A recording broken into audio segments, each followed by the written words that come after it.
हाँ जी मेरे CMA final के दोस्तों, a very good morning, good evening, good afternoon. आप जब भी इस लेक्चर को देख रहे होंगे दोस्तों, स्वागत है आप सब लोगों का एक नए वीडियो में। दोस्तों मैं उम्मीद करता हूं आप सब बहुत जबरदस्त हैं, आपकी पढ़ाई बहुत जबरदस्त चल रही होगी दोस्तों। मैं भी बहुत जबरदस्त हूं दोस्तों। जैसा कि लगातार आपने डिमांड किया था कि सर कॉर्पोरेट गवर्नेंस बहुत ज्यादा बड़ा है सर, उसके भी इंपॉर्टेंट क्वेश्चन सर इसी एनर्जी के साथ, इसी कॉम्प्रिहेंसिव कवरेज के साथ ले आइए। And here I am. आपने टाइटल और थंबनेल देख के ये चीज समझ गई होगी कि हम करने वाले हैं कॉर्पोरेट गवर्नेंस का कॉम्प्रिहेंसिव रिवीजन। व्हेन आई से कॉम्प्रिहेंसिव रिवीजन, अगर आप पहली बार इस वीडियो में आ रहे हैं तो मैं बताना चाहता हूं, इसके पहले हमने directors, board meeting procedure, KMP, competition, FEMA, company formation and conversion, इन सब का कॉम्प्रिहेंसिव कवरेज किया। इसका मतलब क्वेश्चन ही ऐसे चूज किए हुए हैं और डिटेल में इतने जा रहे हैं कि क्वेश्चन के साथ साथ लगभग पूरा चैप्टर कवर हो जाता है। एंड उसी खूबसूरती के साथ आज हम कॉर्पोरेट गवर्नेंस को भी कवर करेंगे दोस्तों before I begin with the video, में थोड़ा सा गाइड कर दूं कि आपको किस नजरिए से इस चैप्टर को पढ़ना है। आप मेरे रेगुलर स्टूडेंट होंगे तो आपको ऑलरेडी वो नजरिया पता होगा, बट स्टिल मैं एक बार फिर से आपको ये बात बताना चाहता हूं। ये एक ऐसा चैप्टर है कॉर्पोरेट गवर्नेंस जो इंपॉर्टेंट है, 10 से 12 मार्क्स का कवरेज इसका भी रहेगा along with MCQ. One of the substantial coverage करने वाला चैप्टर, यानी कि जब आपका इंस्टीट्यूट पेपर बनाता है तो इससे काफी सारे क्वेश्चंस डालता है। ये चैप्टर को आप रट नहीं सकते, ये चैप्टर को आपको एक कॉर्पोरेट नजरिए से, ब्रॉडर एंगल से समझना पड़ेगा। आपने अब तक कॉर्पोरेट के बारे से जो भी न्यूज़पेपर, एडवर्टाइजमेंट देखा होगा, शार्क टैंक इसका सबसे बड़ा एग्जांपल है कि कैसे इन्वेस्ट करते हैं, क्या सोच के इन्वेस्ट करते हैं, शेयर होल्डर का क्या रोल होता है, शेयर होल्डर का पावर क्या होता है, कॉर्पोरेट्स की सामाजिक ड्यूटीज क्या है कि सिर्फ कमाना है कि समाज को कुछ देना भी है, एनवायरमेंट का ध्यान रखना है, एम्प्लॉयज का ध्यान रखना है, शेयर होल्डर्स का ध्यान रखना है।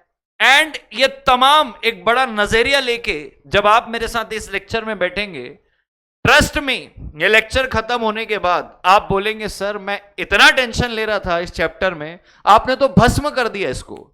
लेकिन वो भस्म करने के लिए आपको वो नजरिया रखना पड़ेगा जो अभी मैंने आपको बताया।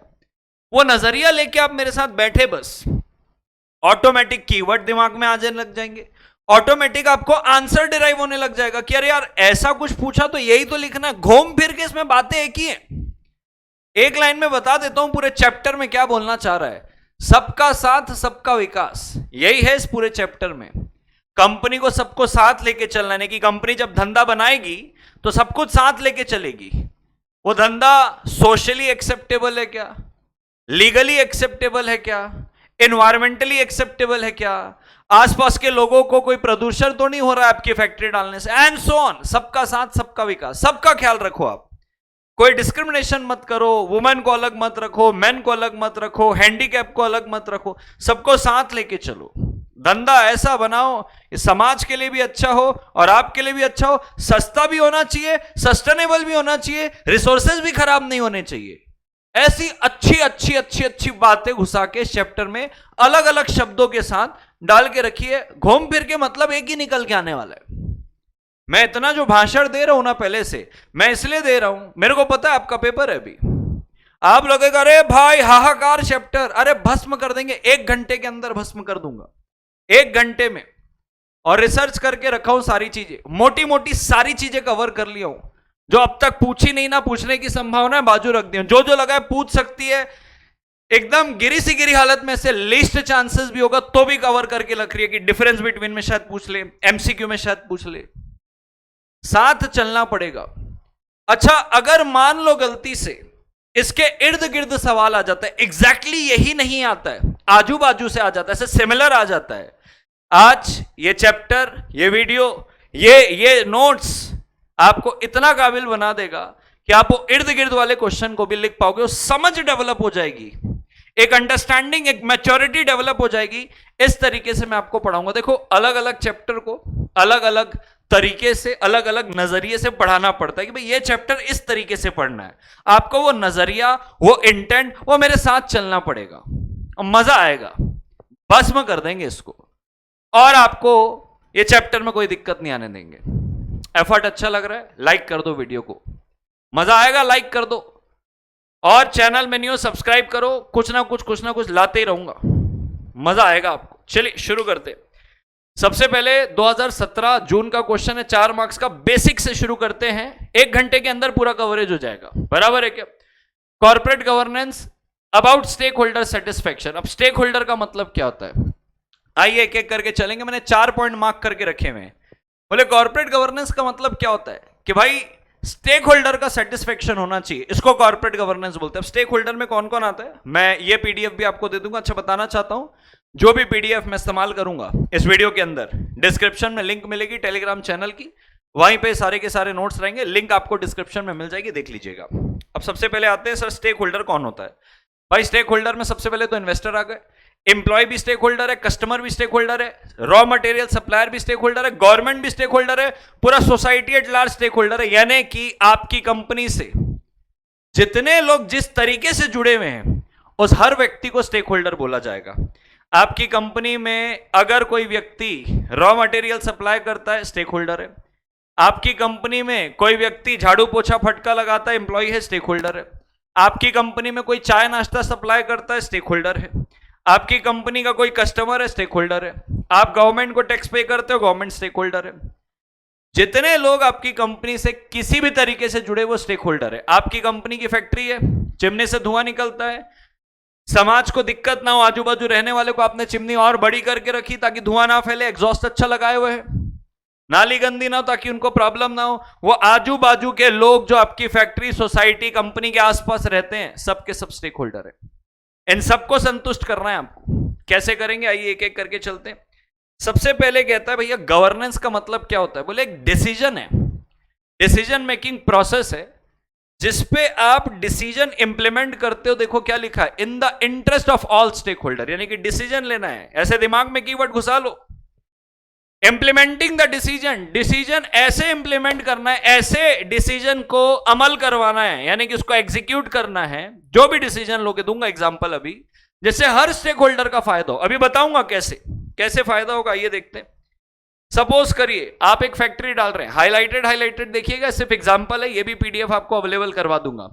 क्या शेयर होल्डर को प्रॉफिट होगा तो शेयर होल्डर सेटिस्फाई होगा, क्या नया जॉब क्रिएट होगा तो एम्प्लॉय सेटिस्फाई होगा, क्या प्रोडक्ट की क्वालिटी इंप्रूव होगी तो कस्टमर सेटिस्फाई होगा, क्या फैक्ट्री एनवायरमेंट को पोल्यूट करेगी तो सोसाइटी के इंटरेस्ट में भैया, अगर फैक्ट्री एनवायरमेंट पोल्यूट करेगी तो भैया सेटिस्फाई नहीं होगा। तो इसके लिए आपको एक अलग से पॉल्यूशन का हिसाब किताब करना पड़ेगा, एग्जॉस्ट अच्छा रखना पड़ेगा, आपका जो भी वेस्ट मटेरियल उसका ट्रीटमेंट करना पड़ेगा ताकि समाज को नुकसान ना हो, सेटिस्फाई रहना चाहिए। क्या लीगल अप्रूवल्स आपने ले ली इन सारी चीजों के लिए, सबको सेटिस्फाई करना, इसी को बोलते हैं कॉर्पोरेट गवर्नेंस। यानी कि डिसीजन ऐसे लेना है कि आपके सारे स्टेक होल्डर के इंटरेस्ट पे होना चाहिए, यानी कि वो दुखी नहीं होने चाहिए। दूसरे में चलते हैं। अब कहता है देखो in the interest of all stakeholder, उसके बाद लिखा है enhancement of corporate governance, corporate performance enhance करना है। भाई ये सर एनहांस करने का मतलब क्या है? कहता है एग्जांपल देखिए, जैसे ही आप ये सारी चीज करेंगे, आपसे कस्टमर खुश है, आपसे एम्प्लॉय खुश है, आपसे सप्लायर खुश है, आपसे गवर्नमेंट खुश है, आपके ऊपर कोई पेनाल्टी नहीं है, इन्वेस्टर का ट्रस्ट आ जाएगा आपकी कंपनी में, कह रहे यार कितनी बढ़िया कंपनी, सब कंप्लाई की हुई है, कस्टमर लॉयल रहेगा आपके पास, बिजनेस की रेपुटेशन बढ़ेगी, कंपनी का परफॉर्मेंस लॉन्ग टर्म में ग्रो करेगा।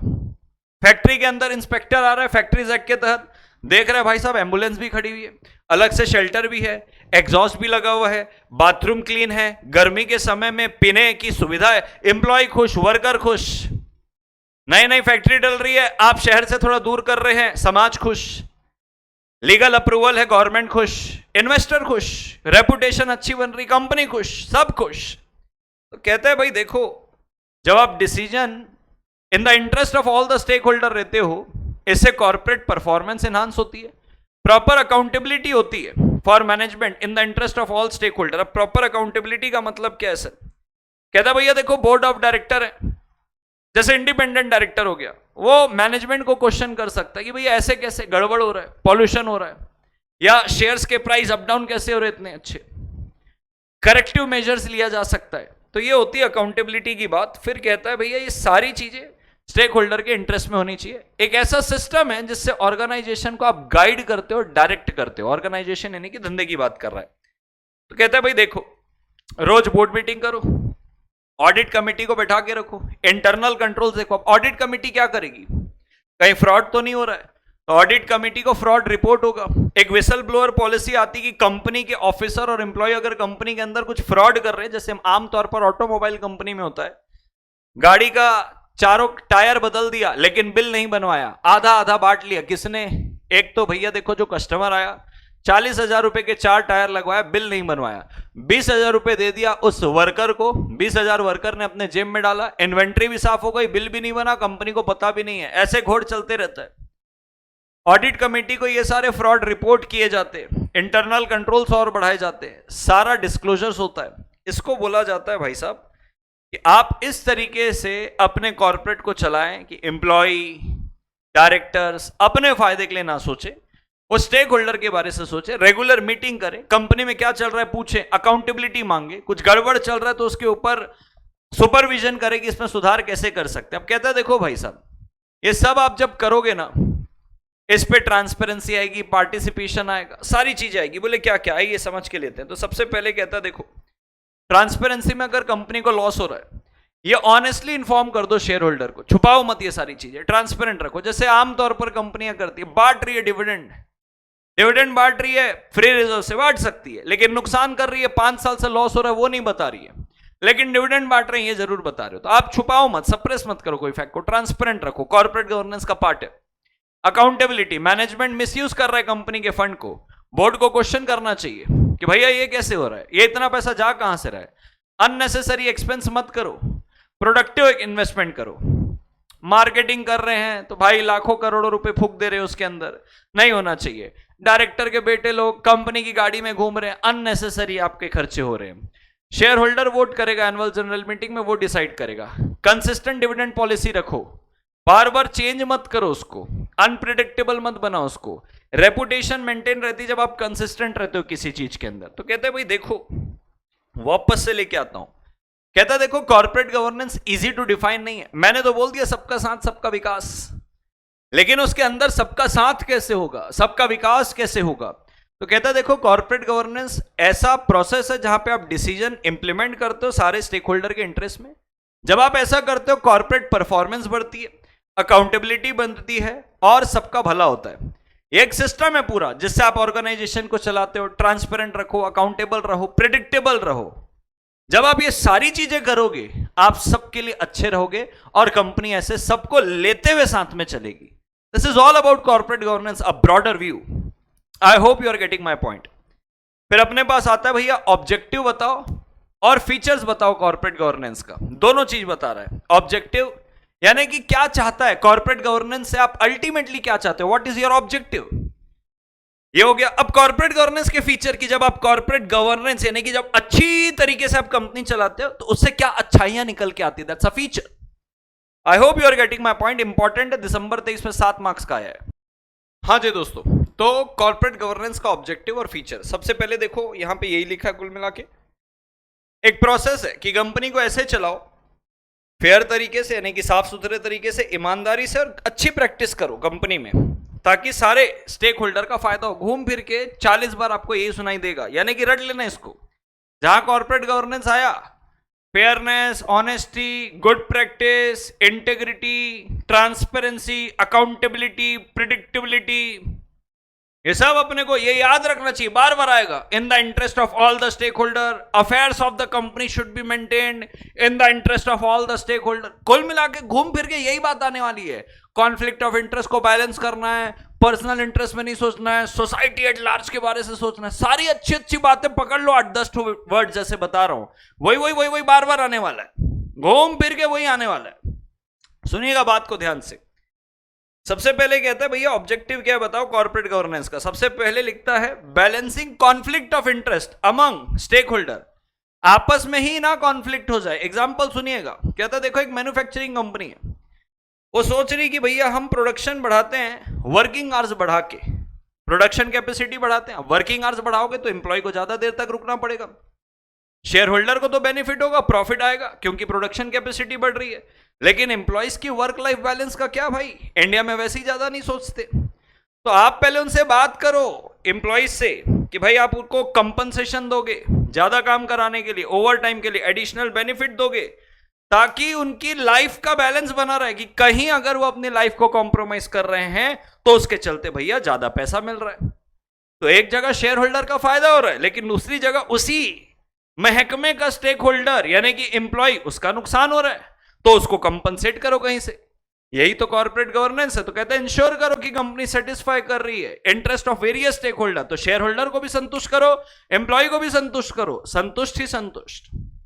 चलिए, ऐसा ट्रांसपेरेंट, लॉजिकल और जस्टिफाइबल पॉलिसी अडॉप्ट करो कि भाई अगेन स्टेक होल्डर का इंटरेस्ट सेटिस्फाई रहे। देखो कहता है रिटेल कंपनी ये ट्रांसपेरेंसी और फेयरनेस इंश्योर करने के लिए डिस्क्लोज कर रही है कि कौन कौन से फैक्टर्स इनने कंसिडर किए प्राइसिंग डिसीजन के लिए।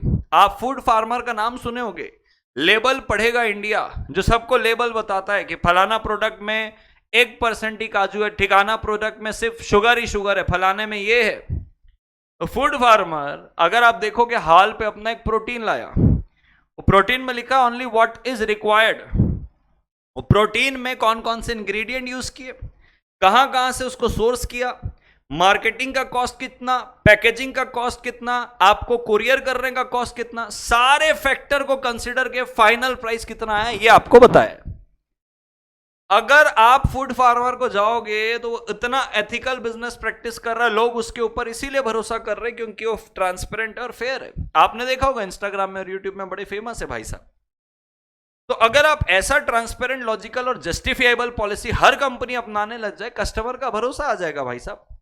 दिख रहा है भाई कंपनी ऑल मैनेजमेंट एरियाज में बहुत अच्छा कर रही है, तो क्या है ये अच्छी बात तो है, सही तरीके से कॉर्पोरेट को चला रहे हो, तो इंश्योर कर रहा है कि कंपनी क्लियर और फेयर पॉलिसी रख रही है।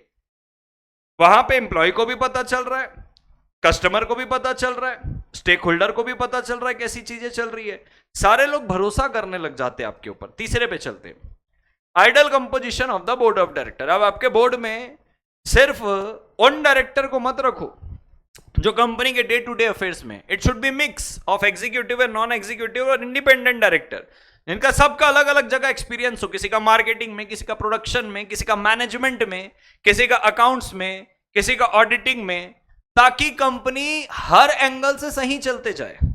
आप सिर्फ उन लोगों को बैठा दो जो सिर्फ आपके फायदे के बारे से सोचते, शेयर होल्डर के फायदे के बारे से और समाज के बारे से नहीं सोचते, गवर्नमेंट के बारे से नहीं सोचते, एम्प्लॉय के बारे से नहीं सोचते, तो कैसे चलेगा। It should be ideal composition, बराबर है क्या। इंडिपेंडेंट डायरेक्टर होना चाहिए जो इंडिपेंडेंटली डिसीजन ले, आप सभी के सारे कंप्लायंस को पूरा करो। तो third one is ideal composition, second one is आप ट्रांसपेरेंट, लॉजिकल और जस्टिफाई पॉलिसी करो। पहला वाला है कि भैया कॉन्फ्लिक्ट ऑफ इंटरेस्ट, आप सिर्फ कीवर्ड भी याद रखोगे ना, अंदर की चीजें खुद लिख पाओगे। फोर्थ में चलते हैं, optimum use of company resources. सीधी सी बात है भाई साहब, कंपनी की जो रिसोर्सेस है उसका सही इस्तेमाल किया जाए। मैं देखता हूं आजकल डायरेक्टर जो है, उसकी डायरेक्टर को जो सुविधाएं मिल रही है, सीईओ को सुविधाएं मिल रही है, तो उसके बेबी शॉपिंग में चले जा रही, गाड़ी लेके कंपनी की, बच्चे को स्कूल छोड़ने जाया जा रहा है, घर परिवार के मेहमान के लोगों को लाना ले जाना कर रहा है। ये कंपनी के सही इस्तेमाल है रिसोर्सेस के? बिल्कुल भी नहीं। कहता है मान लो एक रिन्यूएबल एनर्जी कंपनी है, यानी कि रिन्यू करती है एनर्जी, जैसे सोलार हो गया एक प्रकार से ले लो, ठीक है। अब इनोवेटिव टेक्नोलॉजी है, आप इंप्रूव करो। जैसे एग्जांपल के तौर पे अगर आपका वुड का काम है, अब वुड का काम है, वेस्ट मत करो वुड को, उसका जो भूसा आता है ना, वो भूसे से कंप्रेस्ड डोर्स, विंडोज, आपके कपबोर्ड्स, अलमारी, ये सब बनती है। तो भाई अगर आपका वुड का काम है, आप फर्नीचर कंपनी हो, तो जो बचा हुआ आपका भूसा निकल के आता है, आप उससे कंप्रेस्ड, यानी कि वो थोड़ा सा सस्ता होता है, कंप्रेस्ड वुड का डोर, विंडोज और ये सारी चीजें बना सकते हैं। उसको बोलते हैं optimum use of company resources. Best use करो, कुछ वेस्ट ही ना हो भाई साहब। एकदम मतलब नींबू निचोड़ा तो छिलके को भी बेच के पैसा कमाने का है, वैसा कुछ वेस्ट नहीं होना चाहिए, और वो सस्टेनेबल भी होना चाहिए। अब वो भूसा है, आप उसको फेंक दोगे, वेस्ट हो जाएगा, या तो जल जाएगा, या तो नाली जाम करेगा, या तो कचरा इकट्ठा करेगा। इससे अच्छा कंप्रेस करके डोर बना के घर पे लगा दो, सस्टेनेबल भी है, चलता है बढ़िया, ठीक है सर। फिर risk management through due diligence. अब भाई देखो, कोई भी इन्वेस्टमेंट करने के पहले ड्यू डिलीजेंस करो। अब जितनी भी mutual fund company, financial service जो देती है, ये धड़ाधड़ ड्यू डिलीजेंस करती है कि भाई यहां पे पैसा लगाना है कि नहीं लगाना है, ये प्रॉफिटेबल रहेगी कि नहीं रहेगी करके। तो आप पहले ड्यू डिलीजेंस कर लो, कोई भी प्रोडक्ट को हाथ में लेने के पहले, कोई भी इन्वेस्टमेंट को हाथ में लेने के पहले, क्या फायदे क्या नुकसान है देख लो पहले, उसके बाद लगाओ। फिर कह रहा है स्टेब्लिश करो स्ट्रॉन्ग रिलेशनशिप ऑफ ट्रस्ट। अब जैसे ये स्विगी ब्लिंकिट है, आप देखो अगर ये गलत माल देते आप कंप्लेन करो, तुरंत आता है बंदा, वापस लेके चले जाता है, आपको रिफंड दे देता है। आपकी डिलीवरी लेट हो रही है, आप कंप्लेन करते हो, उसके बदले आपको डिस्काउंट या कूपन मिल जाता है। तो आप रिश्ता बना रहे हो कस्टमर के साथ। जितने भी ये ई कॉमर्स कंपनी है, कस्टमर के सेटिस्फेक्शन को ध्यान पे रख रही है, रिलायबल प्रोडक्ट दे रही है, एफिशिएंट डिलीवरी दे रही है। कुछ भी गड़बड़ हो रहा है तो डिलीवरी बॉय को अलग झाड़ते हैं, डिस्काउंट अलग देते हैं, सॉरी अलग बोलते हैं, रिफंड अलग करते हैं आपको, अगले ऑफर में आपको 20% ऑफ हो जाएगा, ताकि आप ना नाराज हो। आप अगर नाराज हो गए, कस्टमर ही तो किंग है। अब स्विगी से रोज का कस्टमर ही तो ऑर्डर करेगा, भाई आज सब्जी ले आ, फ्रूट्स ले आ, राशन ले आ, पिज्जा ले आ। ये स्विगी जोमेटो यही तो काम है इनका। कस्टमर ही सेटिस्फाई नहीं रहेगा, कैसे रिलेशन बनेगा? नहीं तो कस्टमर अगर आपको पसंद नहीं किया तो नमस्ते हो गया। समझा सर? ये सारे के सारे 6 पॉइंट मैंने आपको बताया, ये पूरे के पूरे ऑब्जेक्टिव है, आप मुंह पे याद कर सकते हो इसको। सबसे पहला कॉन्फ्लिक्ट ऑफ इंटरेस्ट को बैलेंस करने की बात किया, फिर कहता है लॉजिकल ट्रांसफर और फेयर पॉलिसी अपनाओ, मिक्स डायरेक्टर्स रखो, बराबर है क्या? रिन्यूएबल एनर्जी अगर रख रहे हैं कि ऑप्टिमम यूटिलाइजेशन ऑफ रिसोर्स करो, कस्टमर से अच्छा रिलेशन बना के रखो, बराबर है। ये सारी बातें आप मुंह पे याद करके रख सकते हो। 4-5 यही हो गया, देखो 6 पॉइंट यही हो गए। फिर आगे जीवन में बढ़ते, अब आता है फीचर्स। तो कहता है फीचर्स के बारे से बताओ, वही घूम फिर के ट्रांसपेरेंसी। भाई डिटेल्ड फाइनेंशियल रिपोर्ट डालो हर बार, balance sheet, income statement, cash flow statement, सारे शेयर होल्डर, सारे एनालिस्ट, सारे रेगुलेटर को तो ट्रांसपेरेंट रहेगी चीजें। पार्टिसिपेटिव मैनेजमेंट रखो, प्रूडेंट और पार्टिसिपेटिव मैनेजमेंट किसी भी प्रोडक्ट के लिए। अब जैसे एग्जांपल के तौर पे कंपनी नया प्रोडक्ट लेके आ रही है, ऑटोमोबाइल कंपनी है, ईवी कार लॉन्च कर रही है, सबसे पूछो, कस्टमर से पूछो आपको गाड़ी कैसी चाहिए, तो कस्टमर बोलेगा मेरे को सस्ती चाहिए। फिर कस्टमर सस्ती बोलेगा, अब आप बोलोगे कि भाई कैसी रेंज चाहिए, तो कहे कम से कम 500 किलोमीटर तो चले। फिर आप एम्प्लॉय से पूछो कि कस्टमर आता है तो क्या क्या मांगता है, बोले सर कुछ कस्टमर एनवायरमेंट फ्रेंडली भी हैं, वो कहते हैं कि आपकी बैटरी बनती कहाँ है, जब कार बनती है तो कितना आपका धुआं एमिट होता है, ये सारी चीज पूछते हैं कि एनवायरमेंट फ्रेंडली है क्या। कुछ लोगों को सर कॉस्ट इफेक्टिव चाहिए कि भाई कितने साल की गारंटी या वारंटी दोगे आप। फिर आप उनसे बात करें इंजीनियर लोग से कि उनको क्या चैलेंज आ रहा है, कितना खर्चा लग रहा है। ये सब लोगों को जब आप एक साथ लोगे तो एक बेहतर डिसीजन निकल के आएगा। सबको साथ लेके चलो, सबका विकास करो, बोला ना बार बार। तो पार्टिसिपेटिव मैनेजमेंट रखो, कोई भी प्रोडक्ट लॉन्च करने के लिए सबका पार्टिसिपेशन करके लो। अगर आप ऐसा करोगे बहुत बढ़िया ये फीचर निकल के आएगा, क्योंकि देखो सबको साथ लेके चल रहे हो, it's an objective of corporate governance कि सब संतुष्ट रहे। उस संतुष्टि की वजह से क्या जबरदस्त प्रोडक्ट निकल के आएगा, खुशी रहेगी सबके पास। Enhancing enterprise value, e commerce good मिला के वही कह रहा है, भाई कस्टमर को सेटिस्फाई करो, एंटरप्राइज की वैल्यू बढ़ जाती है, वही ई कॉमर्स का एग्जांपल है। अकाउंटेबिलिटी, अकाउंटेबल रहो सारे स्टेक होल्डर को, कस्टमर को, क्रेडिटर को, शेयर होल्डर को। देखो लिखा है मल्टीनेशनल कंपनी है, CSR प्रोग्राम ला रही है, वो 2% लगाना रहता है। आपने वो 2% कहां लगाया? वुमेन की भलाई की, चाइल्ड एजुकेशन किया, वृद्धाश्रम खोला, वैक्सीन्स के लिए डोनेट किया, क्या किया आपने? अकाउंटेबल रहो भाई, वो 2% कहां लगाए? पूरा ट्रांसपेरेंटली रिपोर्ट दे दो उनको, खुश हो जाए। इनोवेशन करोगे आप इसी से, क्योंकि सब साथ रहेंगे, सबको पार्टिसिपेटिव आप डिसीजन में शामिल कर रहे हो। फार्मास्यूटिकल कंपनी है, मान लो कैंसर के लिए ड्रग बना रही है, एकदम भारी का रिसर्च चल रहा है।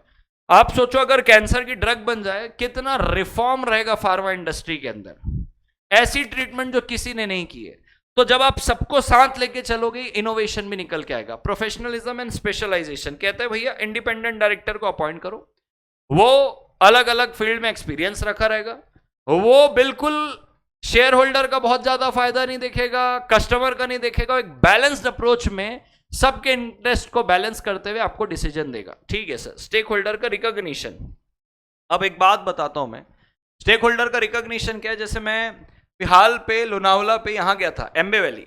एम्बे वैली 10,000 एकड़ की प्रॉपर्टी है, और 10,000 एकड़ की प्रॉपर्टी, एक प्राइवेट पूरा का पूरा शहर बसा हुआ है। आपको तभी एंट्री मिलती है जब आपकी वहां पे बुकिंग होगी। अब वो एम्बे वैली के अंदर स्टार्ट से सिक्योरिटी गार्ड है, रिसेप्शन में कुछ अलग है, बैग चेक करने वाला अलग है, रूम में चेक इन कराने वाला अलग है, आपको लाने ले जाने के लिए अलग बंदा है, रेस्टोरेंट में शेफ अलग है, वेटर अलग है, मैनेजर अलग है, वाटर स्पोर्ट्स है उसके लोग अलग हैं, गो कार्टिंग के लोग अलग हैं, फिशिंग के लोग अलग हैं, वहां पे ये है आपका हॉर्स का स्टेबल, वो लोग अलग है। वो एक एक्सपीरियंस ऑफर करते हैं वहां पे आपको, नहीं नहीं करके 500 से 1000 व्यक्ति वहां पे एम्प्लॉयड होगा। आप सोचो अगर उस जगह में स्टेक होल्डर को रिकॉग्नाइज नहीं किया जाए, स्टेक होल्डर रिकॉग्नाइज करने का मतलब वो एक प्रकार से हॉस्पिटैलिटी कंपनी है, उसके एम्प्लॉय उसके क्रिटिकल स्टेक होल्डर है। एम्प्लॉय को खुश रखना बहुत ज्यादा जरूरी है, वो अपने एम्प्लॉय को अप्रिशिएट करते हैं हर क्वार्टर टू क्वार्टर या हर मंथली कि आपने इतना अच्छा काम किया, अप्रिशिएट किया जाता है, उनके एक्सपीरियंस को अप्रिशिएट किया जाता है। कस्टमर आते हैं ना, कस्टमर उनको थैंक यू बोल के जाते हैं कि बहुत अच्छा एक्सपीरियंस था। इसके चलते कंपनी के सीईओ उनको अप्रिशिएट करते हैं कि भाई आप नहीं हो तो कंपनी कैसे, आप ही तो कंपनी के बैकबोन हो। जब आप उनके इस काम को, उसकी ईमानदारी को रिस्पेक्ट करते हो, आप उनको समय समय में एप्रिशिएशन देते हो, यानी कि उनके सैलरीज को बढ़ाते हो, ऐसे करते करते करते करते करते करते करते वो आपकी नींव बन जाती है, वो आपके बैकबोन मर जाते हैं। मैं हाल पे गया तो पता चला कुछ लोग वहां से 22 साल से काम कर रहे हैं, उस जगह में 22 साल हो गया काम करते करते वहां पे लोगों को। तो आप उनके कंट्रीब्यूशन को रिकॉग्नाइज करो, हर छोटे से बड़ा एक व्यक्ति जिसका कंट्रीब्यूशन वहां पे आ रहा है। जब आप ये सारी चीजें करोगे भाई, वही सबका साथ सबका विकास, यही ऑब्जेक्टिव है, यही फीचर है, यही लिखना है। घूम फिर के आपको देखो एक ही बात, सबको अप्रिशिएट करो, अकाउंटेबल रहो, ट्रांसपेरेंट रहो। मैं कह रहा हूं ना, कुछ भी आया या 8-10 वर्ड तो कॉमन आएंगे हर जगह। आइए एथिक्स और कॉर्पोरेट गवर्नेंस के बीच में डिफरेंस बताता हूं, एग्जांपल देखिएगा।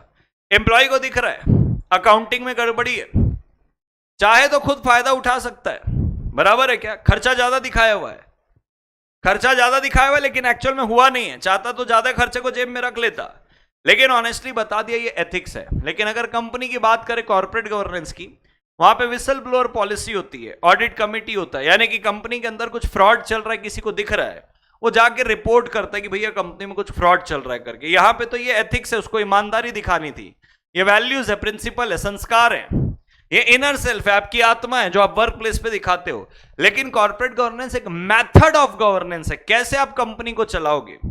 तो यहां पे आपको अकाउंटिंग में कोई मिस्टेक नहीं दिखी, यहां पे आपको लोग फ्रॉड करते दिखे तो आपने विसल ब्लोअर यानी कि आपने सीक्रेटली जाके ऑडिट कमेटी के कंसर्न्ड पर्सन को जाके बता दिया कि कंपनी में ऐसी गड़बड़ चल रही है।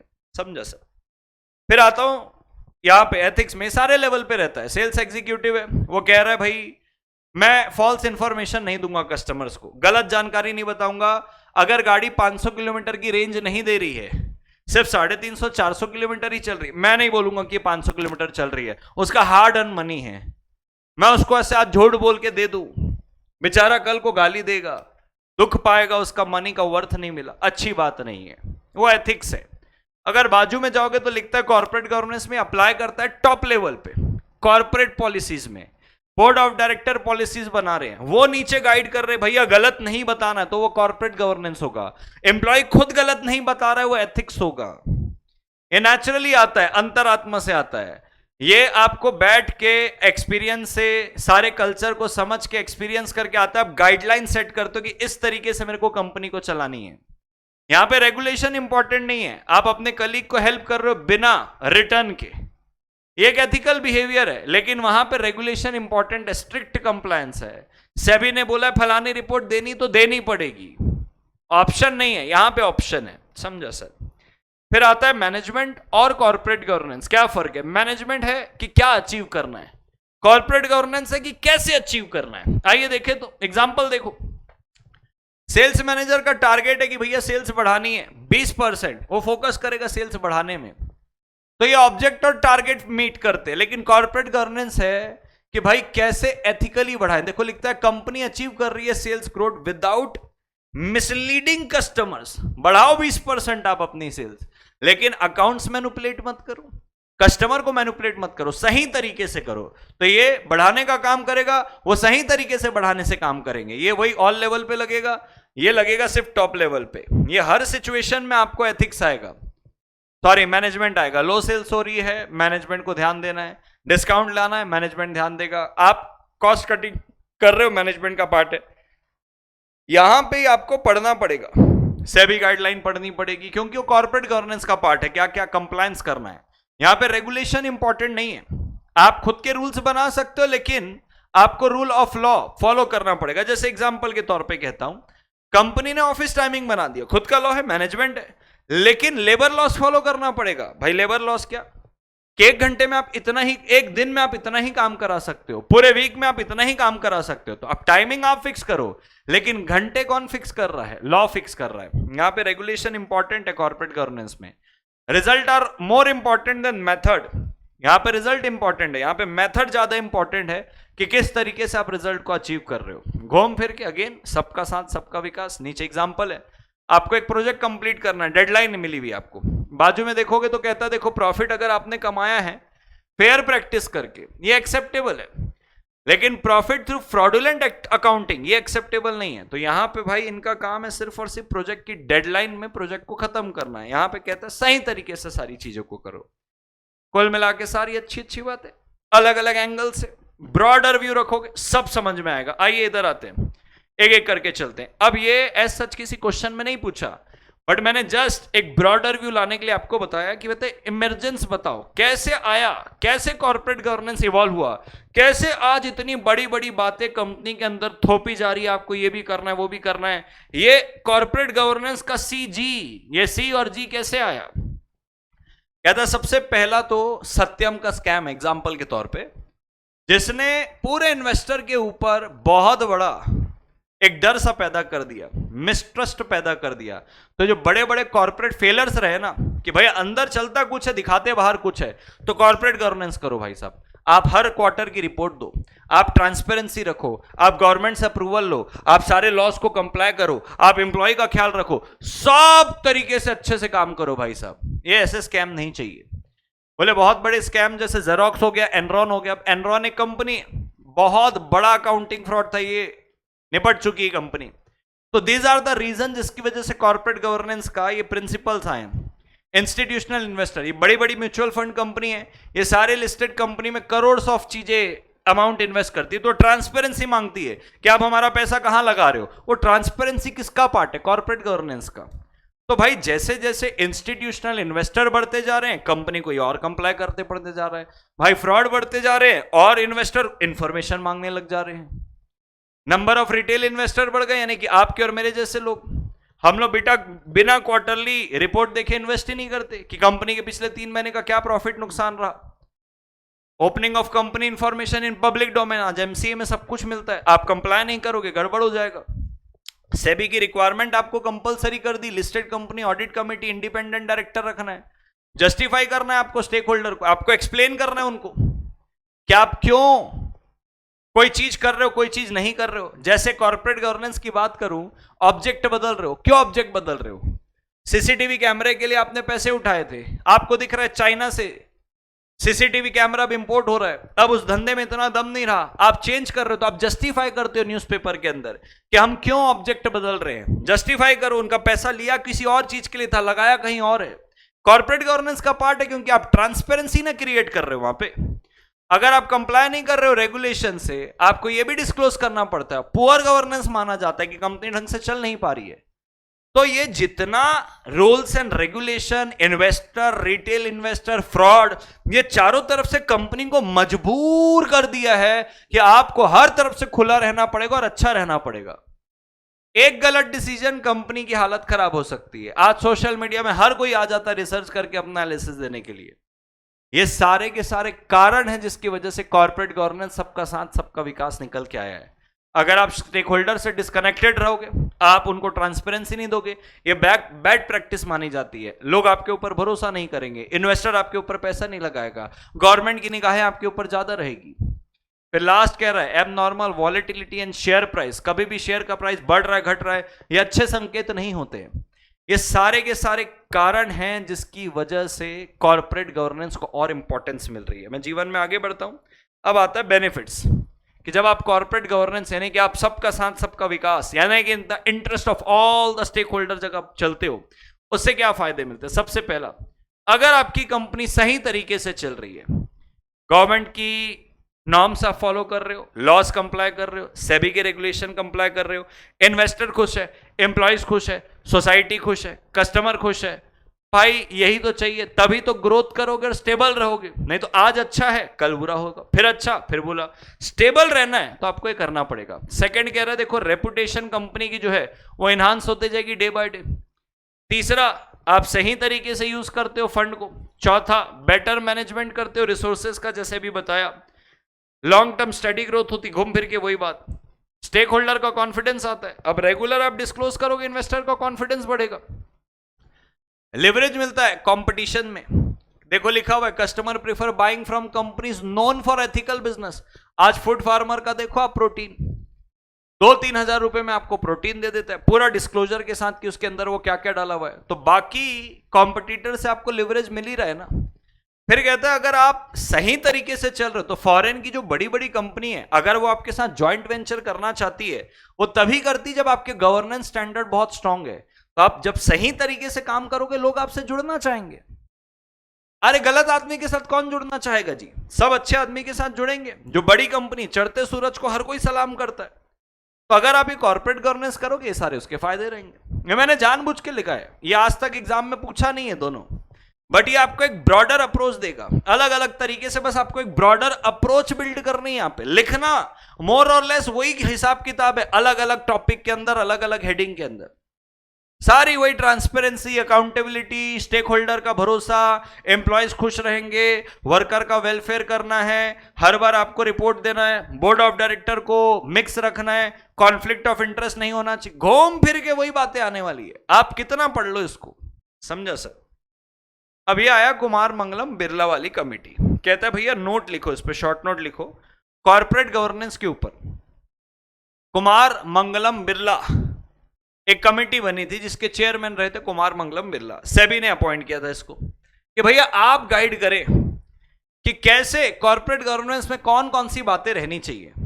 तो कुमार मंगलम बिरला जो इस कमेटी के चेयरमैन थे वो बता रहे, देखो सबसे पहले कहता है लिस्टेड कंपनी है, प्रमोटर अगर इनसाइडर इंफॉर्मेशन यूज कर रहा है, सबसे पहले तो इसको पेनलाइज किया जाए। सेबी को रिकमेंडेशन किया था कुमार मंगलम बिरला कमेटी ने।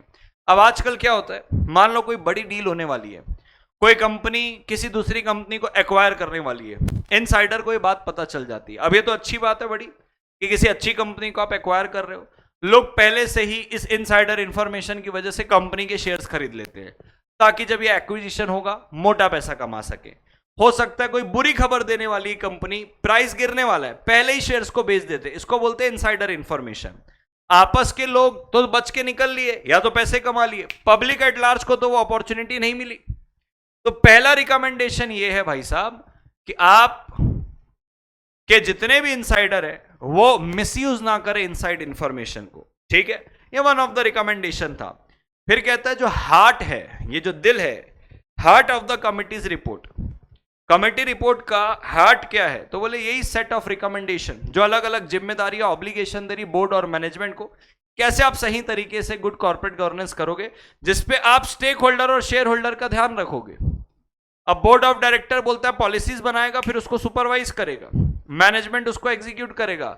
कुछ रिकमेंडेशन मैंडेटरी कर दिए सेबी ने, यानी कि जितने रिकमेंडेशन कुमार मंगलम बिरला ने दिए थे उसमें कुछ को लॉ बना दिया। जैसे एग्जांपल के लिए ऑडिट कमेटी लगेगी लिस्टेड कंपनी को, इंडिपेंडेंट डायरेक्टर होना चाहिए लिस्टेड कंपनी में, ये आपने मैंडेटरी कर दिया, जबकि ये रिकमेंडेशन था कि भाई क्या क्या होना चाहिए। तो ये अच्छा लगा, इसको मैंडेटरी कर दिया। शॉर्ट नोट से लिखना है आपको पूरा का पूरा इस पे। तो कुमार मंगलम बिरला कमेटी है, इनसाइडर इंफॉर्मेशन का मिसयूज ना हो, कुछ रिकमेंडेशन को नॉर्म्स बना दिया, स्टेक होल्डर के इंटरेस्ट का ध्यान रखने के लिए बोला, और कहता है सारी लिस्टेड कंपनी जो है उनको कंटिन्यूअसली सेबी के रेगुलेशन कंप्लाई करने पड़ेंगे, नहीं तो पेनल्टी लगेगी।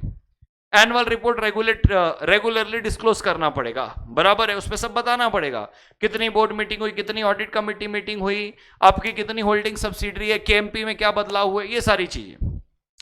जब आप ये सारी चीजें करोगे शेयर होल्डर को पता चल जाएगा वो कौन सी कंपनी में पैसे लगा रहे और उनकी कंपनी कहां स्टैंड कर रही है, कितना कॉर्पोरेट अच्छे गवर्नेंस कर रही है, ये सारी चीजें आपको बतानी है। फिर घूम फिर के वही बात, बस यहां पे मसाला क्या गया, कुमार मंगलम बिरला कमेटी चेयरमैन ने रिकमेंडेशन दिया, बोर्ड को बोला भाई साहब आप शेयर होल्डर का ध्यान रखो, आपका कुछ रिकमेंडेशन को मैंडेटरी कर दिया गया। आप जब ये सारी चीजें बताओगे तो शेयर होल्डर इनेबल हो जाएगा ये जानने के लिए कि कहां पैसा लगाया और कंपनी कहां स्टैंड कर रही कॉर्पोरेट गवर्नेंस की रेटिंग में। घूम फिर के तो वही बात है, बस यहां पे किसके नाम से चिपका देना है, कुमार मंगलम बिरला कमेटी के नाम से चिपका देना है। हार्ट ऑफ द रिकमेंडेशन बोल दे रहा है, बोलना घूम मिल के वही एक ही बात है, लेकिन इसने ये बोला उसने वो बोला, आप इसको रट नहीं सकते। मैंने बोला ना, आप इसको एक ब्रॉडर एंगल में समझ के चले जाओ। अब यहां पे आए जहां कुमार मंगलम बिरला कमेटी, तो audit committee, independent director, annual reports देना है, वहां बतानी कितनी मीटिंग हुई ताकि शेयर होल्डर को पता चले कि कंपनी जिसपे वो इन्वेस्ट की वो कहां स्टैंड कर रही है। इनसाइडर ट्रेडिंग नहीं करनी है, सेबी के रेगुलेशन कंप्लाई करने हैं, नहीं करोगे तो पेनाल्टी लगेगी। समझा सर? अब आता है इधर शॉर्ट नोट्स बताओ। अब ये फैमिली बिजनेस में आ जाता है, इसके ऊपर 2-4 टॉपिक पूछा हुआ है पहले भी, तो मैंने जो जो टॉपिक नहीं पूछे थे वो भी इसके अंदर डाल दिए, इसको ध्यान से समझिएगा। अब इसमें भी कुछ एरर्स है मॉड्यूल पे, बताता हूं क्या एरर है, ध्यान से समझना।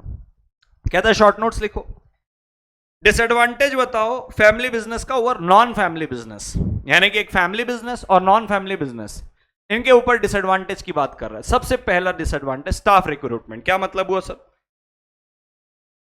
कोई भी प्रोफेशनल सीईओ रहेगा, पढ़ा लिखा बंदा जिसको आप अपनी कंपनी के मेजर मैनेजमेंट में बैठाते हो, वो फैमिली बिजनेस ज्वाइन करने में थोड़ा सा रिलक्टेंट रहता है। क्यों? बोले बैठा लेंगे मेरे को, पैसा भी दे देंगे, लेकिन चलाएंगे तो अपनी, तो मेरे प्रोफेशनलिज्म का यूज किधर होने वाला है?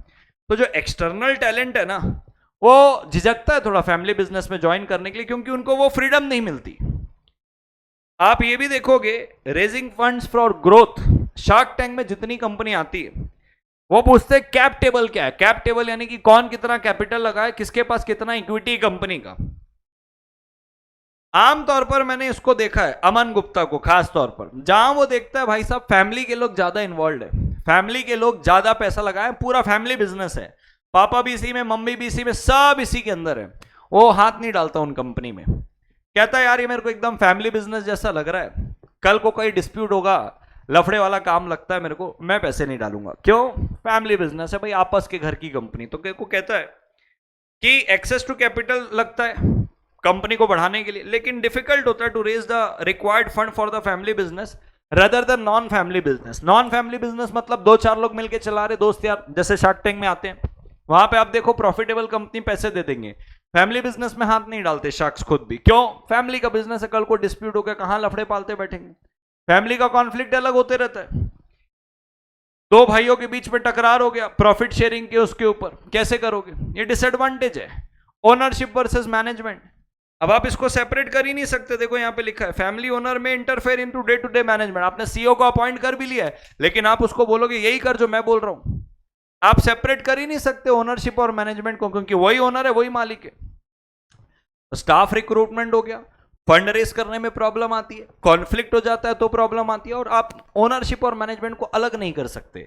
आपने सीईओ को बैठा तो दिया, लेकिन चला आप नहीं रहे हो। ओनर यानी कि जो कंपनी का मालिक है, जो फैमिली के बड़े लोग हैं, वो मालिक है, मैनेजमेंट आ गया सीईओ, वो दोनों की तालमेल ही नहीं बैठ रही है।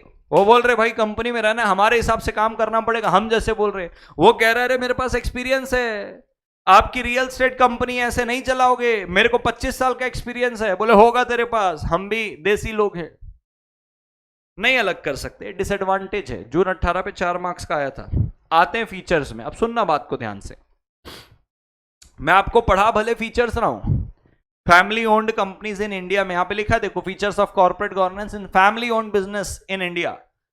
अब यहां पे फीचर के साथ साथ थोड़े से डिसएडवांटेज भी डाला हुआ है। लिखा फीचर्स है, और अगर नीचे जाओगे यहां पे भी बोल रहा है कि भैया कौन कौन सी दिक्कतें आती है फैमिली बिजनेस में, लेकिन दिक्कतों के साथ साथ अच्छाई भी डाल दिया है।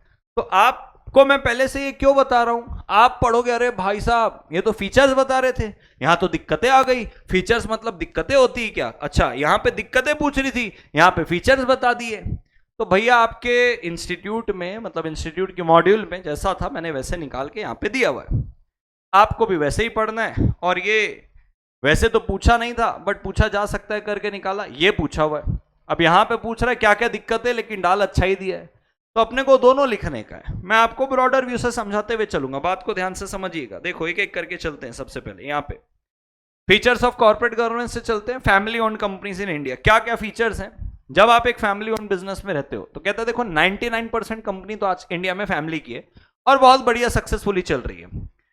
आइए उसके फीचर समझ के लेते हैं। सबसे पहला, फैमिली बिजनेस में भाई सब चेयरमैन, सीईओ, डायरेक्टर सब फैमिली से। Like father as chairman, son as the managing director, यानी कि ऊपर से लेके नीचे तक मैनेजमेंट खुद के कंपनी का है। Full time director, other director, senior management सब के सब फैमिली है, उसके रिश्तेदार है। ये फीचर है उसका, कोई बाहर का है ही नहीं। फॉर्मेशन ऑफ कॉटे, यानी कि small group of controlling decision, ये कॉमन होता है। कुछ फ्यू ट्रस्टेड फैमिली मेंबर रहेंगे, वही डिसीजन लेंगे। घर के छोटों को डिसीजन नहीं है, सारे बड़ों को डिसीजन है। तीसरा, कंट्रोल और ओनरशिप डाइल्यूट होती है with share holding being diluted on passing of generation. पहले ग्रैंडफादर रहेंगे, 100% रहेगा। ग्रैंडफादर जाए, धीरे धीरे स्प्लिट होते रहेगा ओनरशिप, स्मॉल परसेंटेज में डिवाइड हो जाती है, लेकिन पूरा घर परिवार पे। कॉन्फ्लिक्ट ऑफ इंटरेस्ट बहुत कॉमन है बोले। अब ये फीचर से बताओ कि कॉन्फ्लिक्ट ऑफ इंटरेस्ट होता ही है, कॉमन है बोले, ये फीचर थोड़ी है भाई साहब, ये तो बुराई आ गई। कहता देखो, promoter gives a company contract to his relative firm, यानी कि कंपनी का जो प्रमोटर है, जिसने कंपनी का मेजर स्टेक रखा हुआ है, वो कंपनी का कॉन्ट्रैक्ट रिलेटिव के फर्म को दे रहा है। भले कोई दूसरा वेंडर बेहतर डील दे रहा है, बट ठीक है भाई, अपना रिलेटिव है, उसको ही कॉन्ट्रैक्ट देंगे। ये कॉन्फ्लिक्ट आएगा ही आएगा, लेकिन फिर भी इन लोग आर्म्स लेंथ डिस्टेंस के अंदर कंप्लाई कर लेते, लॉ को कंप्लाई करते हुए चलते। इमोशन अटैच होते। कहता देखो, फैमिली मेंबर टॉप पोजीशन में रहता है, जबकि उसको कंपनी चलाने भी नहीं आती, पुअर परफॉर्मेंस कर रहा है। क्यों? फैमिली रिलेशन है भाई साहब, ये इमोशन है आपस में एक दूसरे के। आप मैनेजमेंट में चेंज ही नहीं कर रहे हो, रिश्तेदारी निभा रहे हो। अब कहता है जहां पे फैमिली मेंबर यूनाइट होते हैं, यानी कि बोलते हैं ना, एकता पे शक्ति है। डायरेक्टर मैनेजर जो है, बाकी के जो लोग होते हैं non family director manager, defunct रहते हो, कुछ नहीं ले पाते डिसीजन। क्यों? फैमिली के लोग इकट्ठा है। जहां फैमिली डिवाइड हो गई, बस प्रॉब्लम वहां से शुरू। कौन लीड करेगा, डिसीजन में डिले होने लग गया, आउटसाइड वाले डिस्टर्बेंस क्रिएट करने लग जाते हैं। ये दिक्कतें वाली आ गई बात, ये फीचर नहीं है। फिर आता है भाई, कुछ फैमिली मेंबर्स के पास क्लियर कट रोल रहता है। Family members in the business, clear cut role है भाई, तू मैन्युफैक्चरिंग संभालेगा, तू फाइनेंस संभालेगा, तू मार्केटिंग संभालेगा। ये अच्छा ही बात है। क्यों? घर के ही लोग हैं, आपस में अंडरस्टैंडिंग डेवलप करके रखें। पर्सनल इमेज चेयरमैन एमडी की बहुत इंपॉर्टेंट होती है रेपुटेशन की, तो जो घर के बड़े होते हैं वही एमडी चेयरमैन बने रहते हैं, ताकि उनकी इमेज से कंपनी चलती रहे। ठीक है।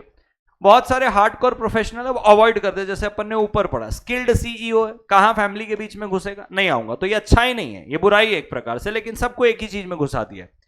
अब अगर सीनियर मेंबर मर जाता है और उसने क्लियरली डिफाइन नहीं किया कि मेरे गद्दी को कौन लेगा, सक्सेशन नहीं बताया है, बस यहां पे गद्दी के लिए लड़ाई होना शुरू हो जाती है। तो कुछ अच्छाई भी बताई है और कुछ बुराई भी बताई है, दोनों को फीचर के अंदर डाल दिया। आपको ये ध्यान रखने का है। ठीक है सर।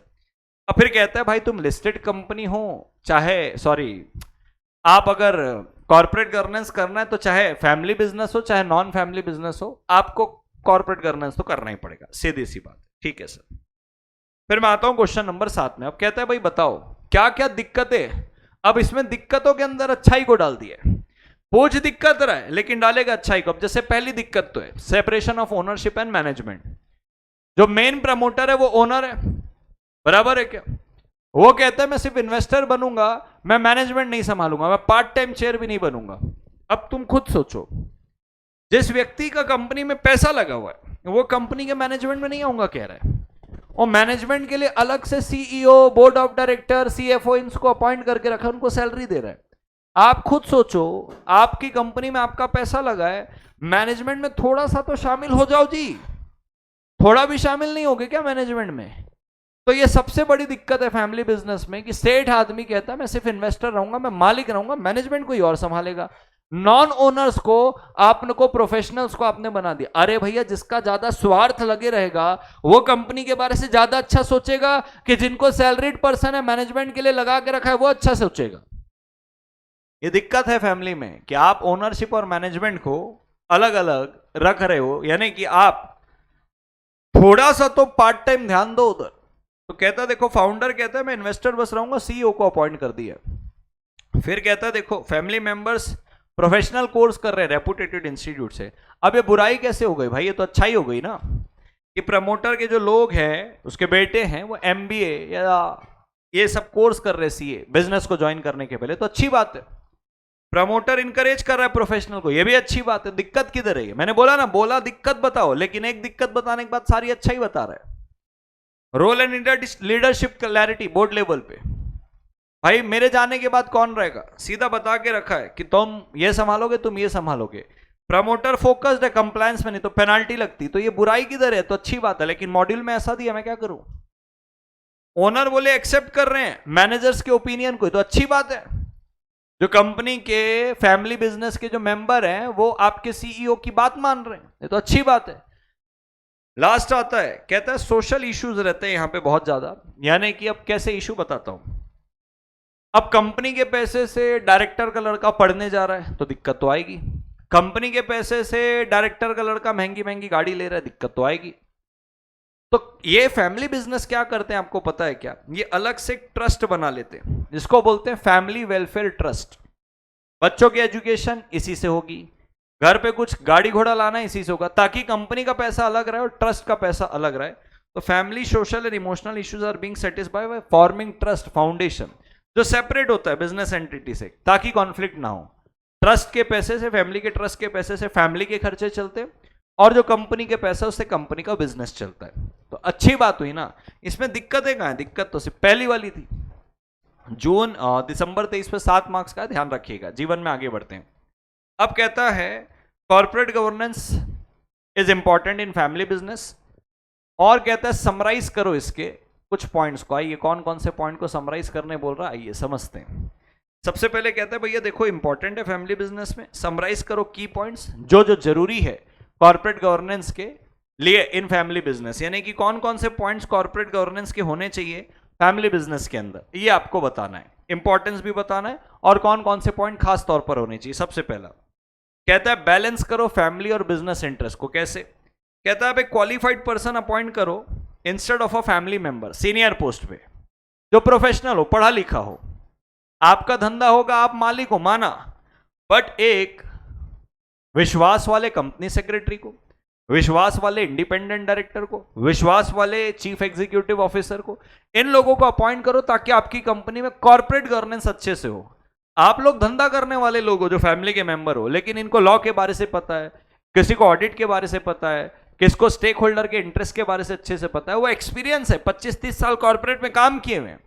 आप थोड़ा सा स्ट्रगल कम करो, आप हमेशा स्ट्रगल करते हो, इमोशनल फैमिली टाइज नहीं छोड़ पाते हो, प्रोफेशनल नहीं हो पाते हो, उसकी वजह से दिक्कतें आती है। तो आप एक बढ़िया मैनेजर अपॉइंट करो। फिर सक्सेशन प्लानिंग बढ़िया करो ताकि आपके जाने के बाद पीछे कोई लड़ाई ना करे, लीडरशिप ट्रांजिशन स्मूथ रहे।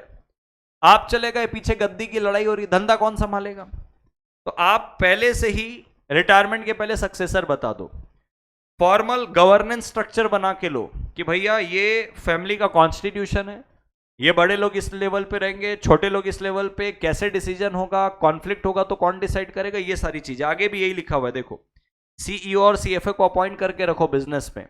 कॉन्फ्लिक्ट के लिए आप एक मैकेनिज्म बना के रखो कि कौन कॉन्फ्लिक्ट डिसाइड करेगा, किसका फाइनल डिसीजन रहेगा। अगर समय समय में मिलते रहोगे, ट्रांसपेरेंट फाइनेंशियल रिपोर्टिंग रहेगी तो अच्छा रहेगा। तो कम्युनिकेशन और ट्रांसपेरेंसी रखो स्टेक होल्डर्स के बीच में, और फैमिली की लेगेसी को बरकरार रखो। लेगेसी को मतलब बड़े कुछ कह के गए हैं कि भाई हमको ईमानदारी डेवलप करके रखना है, किसी को भी कुछ मिसलीडिंग करके नहीं बेचना है, तो वो फैमिली की लेगेसी और वो वैल्यू, वो भरोसा आपको बरकरार रखना है। यही कॉर्पोरेट गवर्नेंस आपके फैमिली बिजनेस में होना चाहिए। अब आता हूं मैं यहां पे NGRBC में, इसको तो मैंने इतना प्यारा आपको बना के दिया है, 9 प्रिंसिपल है इसके अंदर। अब ये है क्या, आप ये समझ लेना।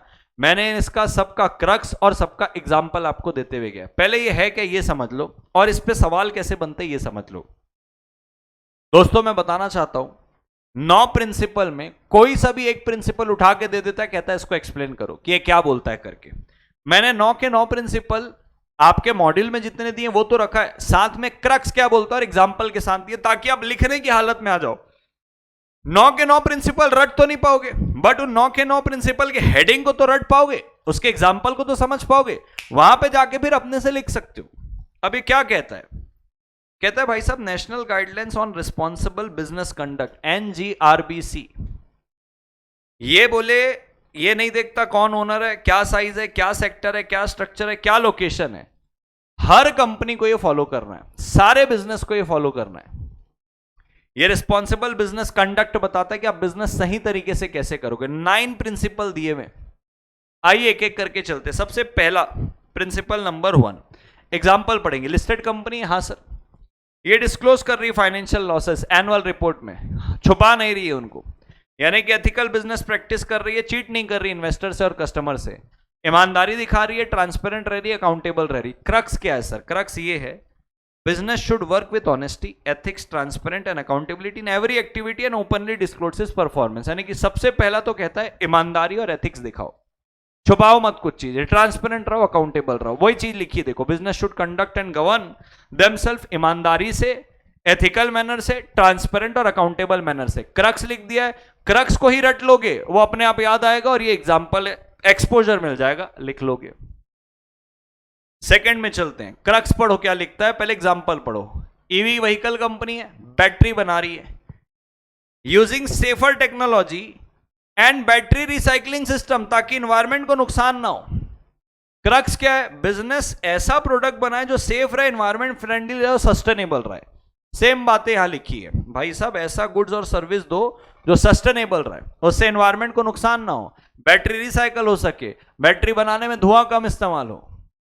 तो भाई साहब सस्टेनेबल और सेफ चीजें बनाओ। ठीक है, तीसरे में आते हैं, कहता है देखो example, manufacturing company equal salary opportunity दे रही है, मेडिकल इंश्योरेंस दे रही है, मैटरनिटी बेनिफिट दे रही है, सेफ वर्किंग कंडीशन दे रही है, सब कुछ दे रही है। जैसे फैक्ट्रीज एक्ट के अंदर लिखा है लेबर का ध्यान रखना, एम्बुलेंस होना चाहिए, सिटिंग फैसिलिटी होनी चाहिए, कैंटीन की सुविधा होनी चाहिए, सब दे रहे हो आप। क्या कर रहे हो सर आप इससे? उनका मेडिकल भी कर रहे हो, मैटरनिटी बेनिफिट भी दे रहे हो, सैलरी भी दे रहे हो, सब कुछ अच्छा कर रहे हो, यानी कि सब लोगों को साथ में लेके चल रहे हो। एम्प्लॉय का फोकस है, कहता है wellbeing of all employees including those in the value chain. तो भैया एम्प्लॉय वेलफेयर, डिग्निटी, यानी कि उनकी भी इज्जत करो, फेयर ट्रीटमेंट करो और सेफ वर्किंग कंडीशन दो उनको। अब यहां पे एम्प्लॉय के ऊपर फोकस किया, सेकंड में सस्टेनेबिलिटी के ऊपर फोकस किया, पहले में ट्रांसपेरेंसी के और अकाउंटेबिलिटी के ऊपर फोकस किया।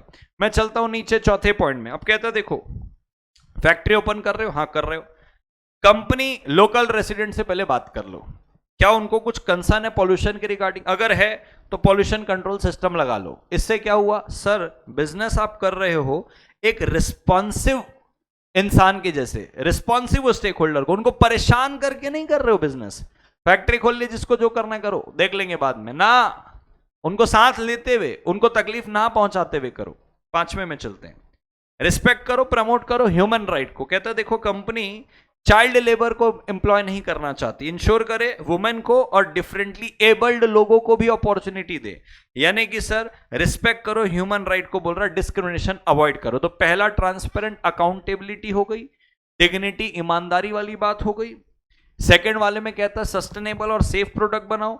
तीसरे वाले में कहता है भाई साहब आप एम्प्लॉयज की वेलबींग का ध्यान रखो। चौथे वाले में कहता है भाई साहब आप स्टेक होल्डर का ध्यान रखो। पांचवें वाले में कहता है चाइल्ड लेबर मत करो, वुमन को अपॉर्चुनिटी दो, डिफरेंटली एबल्ड पर्सन को एम्प्लॉयमेंट दो, डिस्क्रिमिनेशन मत करो। चलिए बढ़िया है सर। छठे में चलते हैं, छठा क्या अपने को कहता है, company rain water harvesting system install कर रही है, प्लास्टिक का यूज कम कर रही है, वेस्ट को पहले ट्रीट कर रही है ताकि वो नालियों में जाके खराब ना हो, यानी कि सर कुल मिला के अगेन एफर्ट्स लगा रहे हो ताकि एनवायरनमेंट को प्रोटेक्ट करके रीस्टोर कर सके। प्लास्टिक का यूज करोगे एनवायरनमेंट खराब होगा, तो प्रोटेक्ट करो एनवायरनमेंट को, पॉल्यूशन कम करो।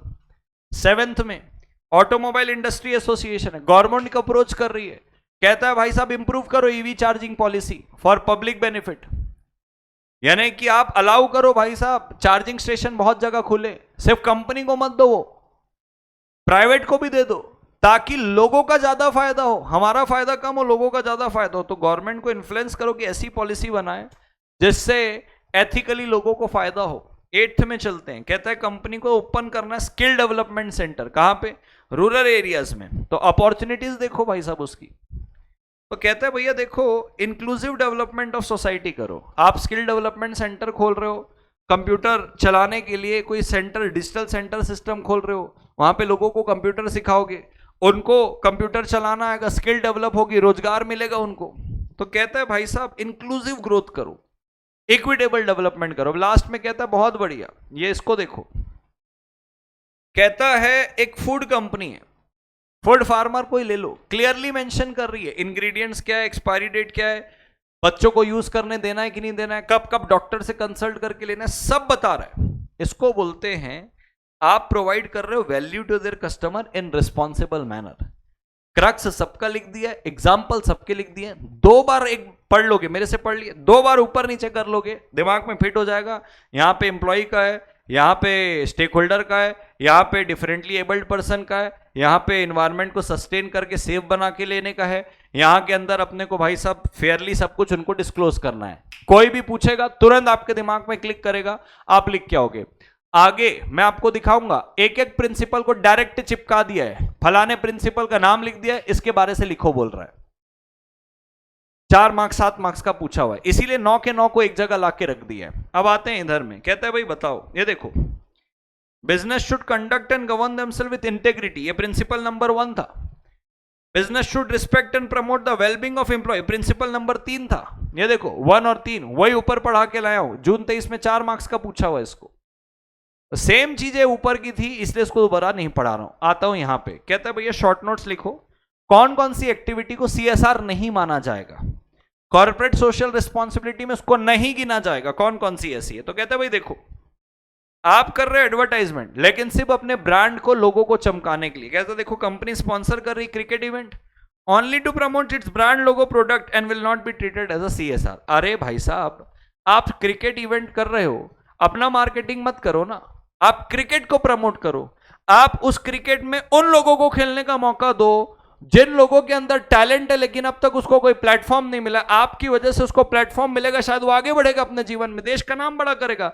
आप अपना बड़ा बड़ा ब्रांड चिपका रहे हो जी। तो पब्लिक एक्टिविटी सिर्फ और सिर्फ अपने प्रोडक्ट और सर्विस को एडवर्टाइज करने के लिए, इसको सीएसआर नहीं बोला जाएगा। मैं आपको एक एग्जांपल देता हूं। और बहुत सारे जिम वाले क्या करते हैं आपको पता है क्या? जानबूझ के ब्लड डोनेशन कैंप ऑर्गेनाइज करते हैं। ब्लड डोनेशन कैंप से क्या होता है, ब्लड बैंक वालों को ब्लड मिल जाता है, जिम का वाहवाही हो जाती है कि ये ब्लड डोनेशन कैंप जिम ने ऑर्गेनाइज करवाया, तो एक सोशल वाहवाही हो जाती है, एक प्रकार से मार्केटिंग। और वहां पे आ जाता है एक प्रोटीन ब्रांड। प्रोटीन ब्रांड का मतलब वो क्या करता है, जो भी ब्लड डोनेट कर रहा है उसको अपना प्रोटीन बार देता है। तो प्रोटीन बार देने वाला जो ब्रांड है उसको लगता है मैं सीएसआर कर रहा हूं, जबकि वो एक्चुअल में प्रमोशन कर रहा है। जिम वाले को लगता है अरे भाई साहब मैं तो सोशल काम कर रहा हूं, जबकि इंटेंशन सोशल काम का नहीं है, ब्रांड का है। ब्लड बैंक को ब्लड मिल जा रहा है, प्रोटीन कंपनी को उसका ब्रांड चमकाने को मिल जा रहा है, जिम का नाम हो जा रहा है कि उसने ब्लड डोनेशन कैंप किया। ये कोई सीएसआर नहीं कहलाने वाला है। ठीक है सर। कहता देखो आप पॉल्यूशन कंट्रोल इक्विपमेंट इंस्टॉल कर रहे हो, क्यों? क्योंकि गवर्नमेंट के नॉर्म्स थे, तो ये तो लीगल ऑब्लिगेशन आप फॉलो कर रहे हो। आप ये थोड़ी बताओगे देखो पॉल्यूशन को कंट्रोल कर रहा हो, तो गवर्नमेंट ने लीगल ऑब्लिगेशन लगाया, यानी कि आप रेगुलेशन और गवर्नमेंट के ऑर्डर को कंप्लाई कर रहे हो, सीएसआर नहीं है। आप एम्प्लॉय के बच्चों की स्कूल की फीस भर दे रहे हो, आप उनके लिए वेलफेयर एक्टिव, तो ये तो एम्प्लॉय का बेनिफिट हो गया। समाज का बेनिफिट कब करोगे? आपने ऐसा कुछ भी किया, फिजिकल एनवायरनमेंट में कुछ किया, जैसे रोड बना दी, लेकिन रोड बनाई अपनी फैक्ट्री के अंदर ताकि ट्रांसपोर्टेशन इजी हो, सीएसआर नहीं माना जाएगा। पॉलिटिकल कंट्रीब्यूशन कर रहे हो, पॉलिटिकल कंट्रीब्यूशन, पॉलिटिकल पार्टी को कंट्रीब्यूट करो, समाज के लिए क्या अच्छा किया आपने, ये सब सीएसआर के बाहर रहेगा। और ये पूछा हुआ देखो जून 23 में 4 मार्क्स का, ध्यान रखना इस बात को। ठीक है सर। फिर कहता है आइए बताइए ड्यू डिलिजेंस किसको बोलते हैं। अब ड्यू डिलिजेंस का मतलब क्या होता है? जब भी आप कोई सीएसआर प्रोजेक्ट करोगे, अब वो सीएसआर प्रोजेक्ट करते वक्त आपको कौन सा प्रोजेक्ट करना चाहिए, नहीं करना चाहिए, करने के पहले क्या क्या चेक करना चाहिए, करने के बाद क्या क्या चेक करना चाहिए, इसको बोलते हैं ड्यू डिलिजेंस ऑफ सीएसआर। यानी कि कंपनी इन्वेस्टिगेट करती है और वेरीफाई करती है कि भाई ये प्रोजेक्ट मेरे को करना चाहिए कि नहीं करना चाहिए। तो 2 फेज पे होता है ये, पहले और बाद में। आइए एक एक करके चलते। पहले आपको क्या क्या करना रहता है, समझिएगा बात को ध्यान से।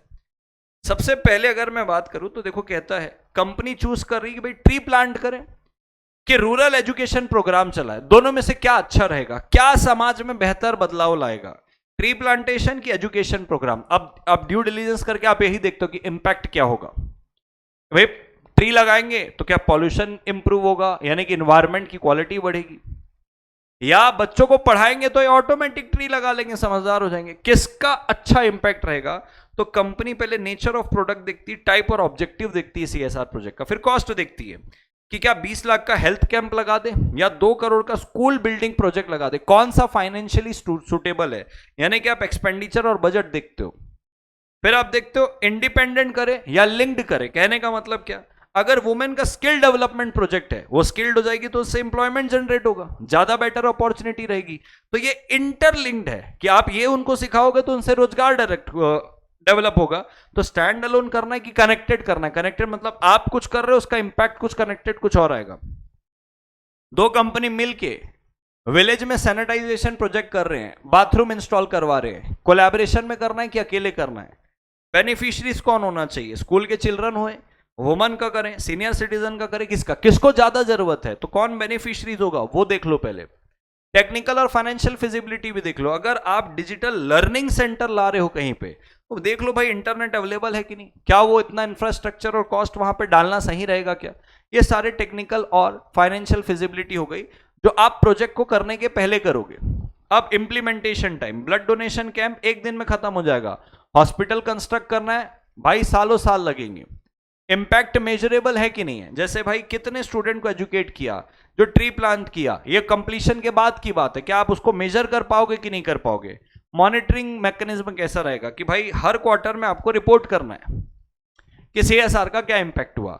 ये सारी की सारी चीजें बिफोर और आफ्टर की थी। दिसंबर 24 पे 7 मार्क्स का पूछा है, पढ़ के जाना अच्छे से, बराबर है, दोबारा पूछा जा सकता है। 12 में आते हैं, फिर जून 24 पे पूछा है। अब आ गई भाई साहब sustainability reporting, annual business responsibility report, ABRR। Sustainability reporting का मतलब समझ रहे हो? आप ऐसी कौन सी चीज यूज कर रहे हो जिससे आप एनवायरमेंट को कोई नुकसान नहीं पहुंचा रहे हो। अब ये भी नेशनल वॉलंटरी गाइडलाइन के द्वारा बताया गया कि आपको ये देना पड़ेगा। सेबी ने भी इसको कंपलसरी कर दिया नेशनल वॉलंटरी गाइडलाइन को। जैसे लिस्टेड कंपनी, सीमेंट कंपनी है, भाई कितना कार्बन एमिट कर रहे हो, वाटर यूसेज क्या है, कितना पानी का इस्तेमाल कर रहे हो, एम्प्लॉय का वेलफेयर, CSR इनिशिएटिव, ये सारी सस्टेनेबिलिटी रिपोर्टिंग में आएगी। सेट ऑफ रूल्स आपको बताना पड़ेगा। 9 प्रिंसिपल बनाए थे ऊपर, वो भी इसी का है, गाइडलाइन का। कंपनी को एथिकली सोर्स करना है, चाइल्ड लेबर को एम्प्लॉय नहीं करना है, एम्प्लॉय का वेलफेयर ध्यान रखना है, स्टेक होल्डर का ट्रस्ट बिल्ड करना है। घूम फिर के वही सारी बातें यहाँ पे भी वही गाइडलाइन की, पढ़ लेना, ये हो जाएगा। ज्यादा उसमें दिमाग नहीं लगा रहा हूं क्योंकि घूम फिर के एक ही बात है। देखो यहाँ पे भी वही, वुमेन को, डिसेबल पर्सन को, डिफरेंट कम्युनिटीज को, सबको बराबर का मौका देना है। अरे दे दिया भाई, तब से सुबह से लेके रात तक वही कर रहे हैं। रटने वाला चैप्टर है ही नहीं है, ब्रॉडर व्यू से देखने वाला चैप्टर है बस। आइए बात को ध्यान से समझना। अब कहता है भाई साहब कॉर्पोरेट गवर्नेंस की रिपोर्टिंग होती है। लिस्टेड एंटिटीज जो है ना, वो रिपोर्ट करती है समय समय में, क्योंकि सेबी ने उनको मैंडेटरी करने के लिए बोला। तो कैसे करती? तो बोले आइए बताते। कहता है भाई देखो, एक सर्कुलर इशू किया था सेबी ने 31 में 2021 को, फॉर्मेट बताया था कि कॉर्पोरेट गवर्नेंस कैसे आप रिपोर्ट करोगे। फिर उसके बाद बोले ये जो LODR रेगुलेशन है उस पर भी बताया था कि पीरियोडिक कंप्लायंस रिपोर्ट कैसे देना है। तो पहले तो भाई आपको फॉर्मेट दे दिया, फिर डिस्क्लोजर में बता दिया रेगुलेशन में कि कैसे आप पीरियोडिकली कंप्लायंस रिपोर्ट करोगे। तो कहता है ये 4 हिस्सों में करोगे। क्वार्टरली बेसिस में बताओगे कि बोर्ड ऑफ डायरेक्टर और रिलेटेड पार्टी ट्रांजैक्शन क्या हो रहा है। फिर एनेक्सर 2 में कहता है एंड ऑफ फाइनेंशियल ईयर आप बताओगे annual corporate governance report. Annexure 3 में कहता है 6 मंथ के एंड में, at the end of 6 month from the close of financial year, related party transaction बताओगे। और हाफ ईयरली बेसिस में आप बताओगे loan guarantee security director, promoter या रिलेटेड एंटिटीज को दी हुई है। तो ये सारे फॉर्मेट दिए हुए, रटने वाली चीजें है ये, इस पे कुछ समझाने जैसा है नहीं कि कॉर्पोरेट गवर्नेंस को आप क्या रिपोर्ट करोगे। याद ही करना पड़ेगा ये पूरा का पूरा कि 1 2 3 4 में क्या था और ये एरिया आप रिपोर्ट करते हो कि बोर्ड में कौन है, ऑडिट कमिटी में कौन है, नॉमिनेशन और रेम्युनरेशन कमिटी में कौन है, stakeholder, CSR, whistleblower. 2-4 बार पढ़ना पड़ेगा। समझा सर?